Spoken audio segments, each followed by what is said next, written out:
हगु पनि आएर च्यात्त पारे हगु पनि च्यात्त पार्यो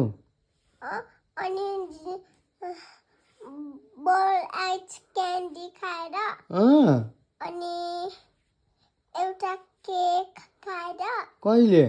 हिजै अन्जुको दिदीको गुड गुड गुड त्यही हो सही हो तिमीले त्यो कुरा थाहा पायौ यसरी यहाँ गर सानोमा ल त्यो कुरा थाहा पायौ तिमीले के खाएर कस्तो भएको भन्ने कुरा थाहा पायौ हो कति बस्दा थियो हैन अनि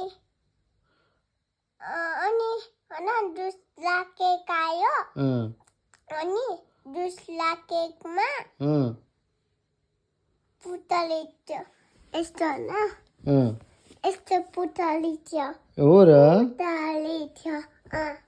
ए पुतलीले अनि यसरी अनि केक धेरै नखाएको भए अनि के नखाएको भए त आज सन्चो हुन्थ्यो रहेछ नि त बिरामी भयो नि रहेनन् नि त हैन अनि पुसाइ त धेरै जुस खाएर बिरामी भयो देख्यौ त त्यो भएर त अनि तिमीलाई मैले आज फुल्का खाने भन्दा नखानी भनेको होइन फोरी गर्छन् मैले हैन पुसाइलाई एप्पल दिएर सन्चो